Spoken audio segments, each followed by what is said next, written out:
মৰমৰ ছাত্ৰ-ছাত্ৰীসকল, সকলোকে নতুন এই ভিডিঅ'টোলৈ স্বাগতম। আশা কৰোঁ তোমালোক সকলোৱে ভালে আছা। তো আজি আমি কি আৰম্ভ কৰিম? অপৰিমেয় সংখ্যালৈ পুনৰ উভতি যাওঁ। ঠিক আছে, এই বস্তুটো আমাক কি বুজাইছে? প্ৰথমতে আমাৰ বুজি পাব লাগিব কি অপৰিমেয় সংখ্যা কাক বোলে। আমি কি জানো অপৰিমেয় সংখ্যা কোনবোৰ হয়? যিবোৰ সংখ্যা আমাৰ p/q আৰ্শীত প্ৰকাশ কৰিব নোৱাৰো। ঠিক আছে, অৰ্থাৎ যিবোৰ সংখ্যা দশমিক বিস্তৃতি কি হ'ব? অপৰিসমাপ্ত আৰু অপূৰ্ণবণিক। ঠিক আছে, তেনেকুৱা সংখ্যা কি কোৱা হ'ব? অপৰিমেয় সংখ্যা। এতিয়া চোৱা, ইয়াত আমাৰ কি আছে? √2, √3, √5, মানে কোনোবা এটা মৌলিক সংখ্যাৰ ওপৰত যদি আমাৰ ৰুট পৰি যায়, তেতিয়া সদায় মনত ৰাখিব লাগিব যে সেইটো এটা কি হয়? অপৰিমেয় সংখ্যা। ঠিক আছে, অৰ্থাৎ যাৰ দশমিক বিস্তৃতি আমাৰ বিশেষকৈ কেনেকুৱা হ'ব? চাপোজ ইয়াত আছে কি 101, 0.101, 101, 1101, 1101, এনেকে মানে কিয় সদায় বেলেগ বেলেগ আহি থাকিব। প্ৰথমে চোৱা এটা 1 আহিছে, তাৰপিছত দুটা, তাৰপিছত তিনিটা, এনেকে আহিছে নে নাই? এইবোৰ হৈছে কি আমাৰ অপৰিমেয় সংখ্যা। কোনো সংখ্যা বাৰে বাৰে ৰিপিট হোৱা নাই। ঠিক আছে, কি কোৱা হয়? অপৰিমেয় সংখ্যা। এতিয়া চোৱা, এই যে অপৰিমেয় সংখ্যালৈ পুনৰ উভতি যাওঁ, তাৰমানে এই বস্তুটো কি বুজাইছে? তাৰমানে আমাৰ এই অপৰিমেয় সংখ্যাবোৰ যে আচলতে অপৰিমেয়, এইটো আমাৰ প্ৰমাণ কৰিব লাগে। এতিয়া কিদৰে প্ৰমাণ কৰিম? এতিয়া ধৰি লোৱা তোমালোকে কিবা এটা কাম কৰিছা, পাহৰি গৈছা তোমালোকে সেই কামটো কৰিছা নে নাই। ঠিক আছে, চাপোজ ধৰা বহুত দিন পিছত তোমাৰ কোনোবা বন্ধু এজনে তোমাক মনত পেলাই দিছে, এই আমি যে তাত গৈছিলো, মনত আছে নে নাই? তেতিয়া তুমি পাহৰি গলা, ক'ত গৈছিলো, আমি তাত গৈছিলো নে নাই, আমি গুৱাহাটীলৈ গৈছিলো নে নাই, চাপোজ ধৰা। ঠিক আছে, তেতিয়া তুমি মনত পেলোৱা, এই আমি এইটো কৰিছিলো, আমি সেইটো কৰিছিলো, কিবা কিবি কৰিছিলো। ঠিক আছে, তেতিয়া তুমি যেতিয়া এই বস্তুকেইটা মনত পেলাই দিবা, তেতিয়া মনত পৰি যাব তোমাৰ। হয়, তেতিয়া তুমি কি কবা? যে আমি হয়, আমি গৈছিলো। ঠিক আছে, ঠিক একেদৰে আমি এটা অপৰিমেয় সংখ্যা ল'ম, সেইটো আমি প্ৰথমতে পৰিমেয় বুলি ধৰি ল'ম। তাৰপিছত আমাৰ কিছুমান কণ্ডিশ্যনত আমাৰ কি বুজি পাব লাগিব যে এইটো এটা অপৰিমেয় সংখ্যা, সেইটো আমি গম পাই যাম। ঠিক আছে, আচ্ছা, এতিয়া চোৱা, সেইকেইটা জনাৰ আগত আমাৰ প্ৰথমতে কি জানিব লাগিব? আমাৰ উপপাদ্য 1.2। ঠিক আছে, উপপাদ্য 1.2 কি কৈছে?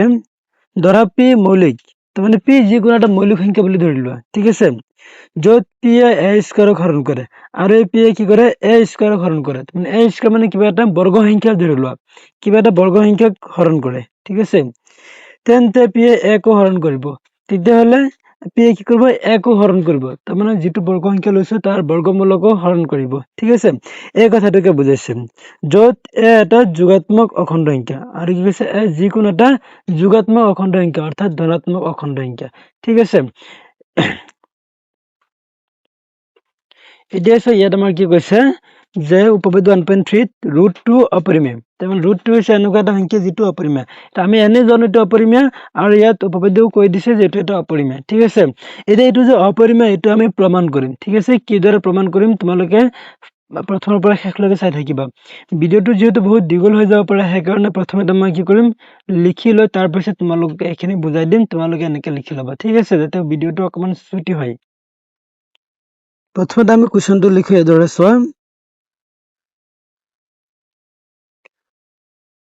প্ৰমাণ কৰা যে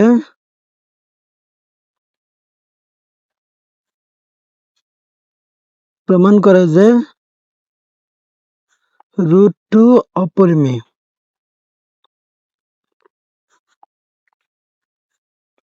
ঠিক আছে, এতিয়া চোৱা, সলিউশন আমি কিদৰে কৰিম? প্ৰথমতে আমি লিখিম কি, বিৰুদ্ধভাৱে আমি ধৰো যে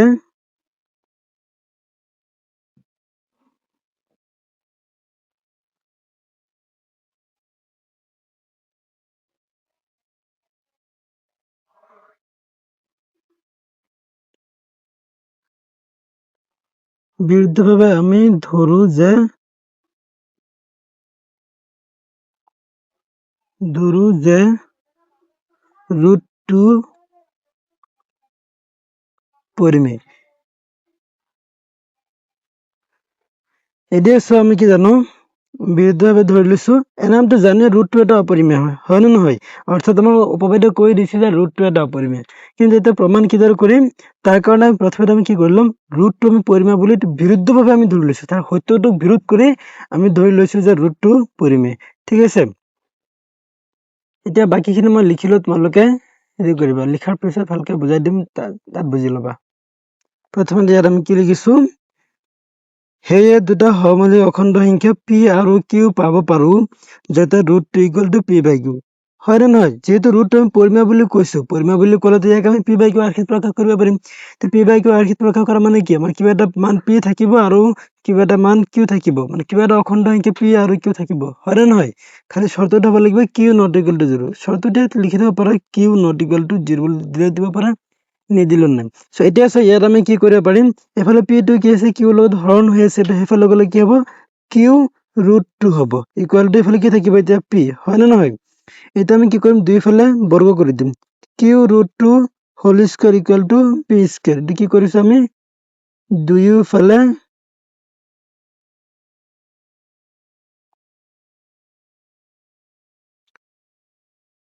বৰ্গ কৰি দিছো, ঠিক আছে, দুয়োফালে আমি বৰ্গ কৰি দিছো। চ' এতিয়া চোৱা, ইয়াত আমি কি কৰিব পাৰো, দুইফালে বৰ্গ কৰিলে আমাৰ কি হ'ব, কিউ স্কয়াৰ কৰি কিউ স্কয়াৰ হ'ব না নাই, স্কয়াৰ ৰুটে কৰা কৰি যাব, থাকিব 2 কিউ স্কয়াৰ ইকুৱেল টু কি থাকিব এইফালে পি স্কয়াৰ, ঠিক আছে। এতিয়া আমি এতিয়া এই মানটো আমি এইটো কি কৰিম, সমীকৰণ 1 বুলি ধৰি ল'ম, ঠিক আছে। নেক্সট চোৱা, যিহেতু আমাৰ কি কৈছে, 2 কিউ স্কয়াৰ লগত পূৰণ হৈ আছে, সেইফালে গ'লে কি কৰিব, পি স্কয়াৰক হৰণ কৰিব, তাৰমানে আমি কি গম পাইছো, 2 পি স্কয়াৰক হৰণ কৰে, হয় নে নহয়? এতিয়া মই উপপাদ্য 1.3 টো মনত পেলোৱা, উপপাদ্য 1.3 মতে 2 পি কো হৰণ কৰিব, হয় নে নহয়? 2 যদি পি স্কয়াৰক হৰণ কৰে, তেতিয়াহ'লে উপপাদ্য 1.3 মতে কি হ'ব, 2 পি কো হৰণ কৰিব, মনত আছে নে নাই? উপপাদ্য 1.3 কি কৈছিলে, যে যদি কোনোবা এটা মৌলিক সংখ্যা পি এ স্কয়াৰক হৰণ কৰে, তেতিয়াহ'লে পি এ কো হৰণ কৰিব। এতিয়া 2 পি স্কয়াৰক হৰণ কৰে, 2 পি কো হৰণ কৰিব, ঠিক আছে, সেই কথাটোকে বুজাইছে। এতিয়া 2 যদি পি হৰণ কৰে, তেতিয়াহ'লে আমাৰ কি হ'ব, কিবা এটা হৰণফল আমি পাম নে নাই, সেই হৰণফলটো আমি কি দিছো, চি বুলি ধৰিছো, ঠিক আছে। পি বাই 2 টো এইফালে চি লগত পূৰণ হৈছে, এইফালে পি হৰণ কৰিব নে নাই, হৰণফলটো কিমান থাকিব, আমাৰ চি বুলি থাকিব। আশা কৰো তোমালোকে এইখিনি বুজি পালা, য'ত চি কি হ'ব, যিকোনো এটা অখণ্ড সংখ্যা, ঠিক আছে। তো এতিয়া নেক্সট আমি কি কৰিম, যে A P equal to C, এতিয়া এই মানটো আমি কি কৰিম, সমীকৰণ 1 ত বহুৱাম, ঠিক আছে। পি ইকুৱেল টু 2c সমীকৰণ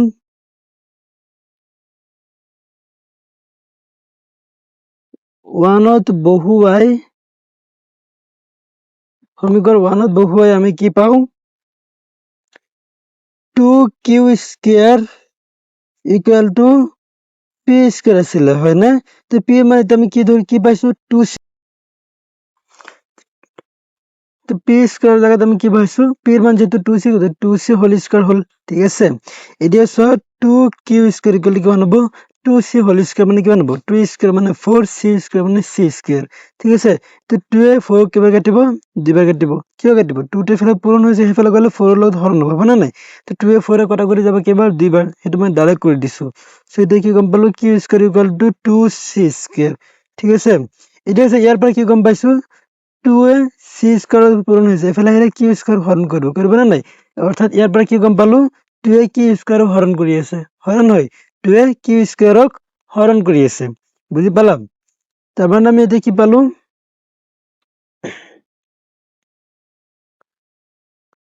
লিখো আমি, গতিকে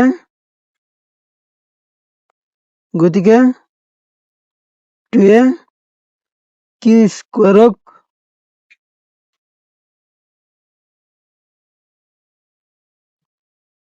হৰণ কৰে, ঠিক আছে। সেয়ে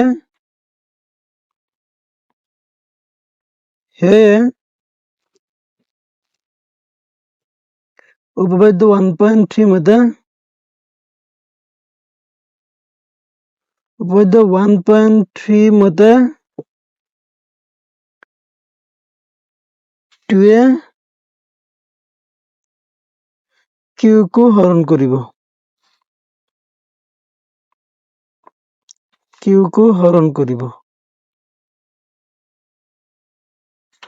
ঠিক আছে।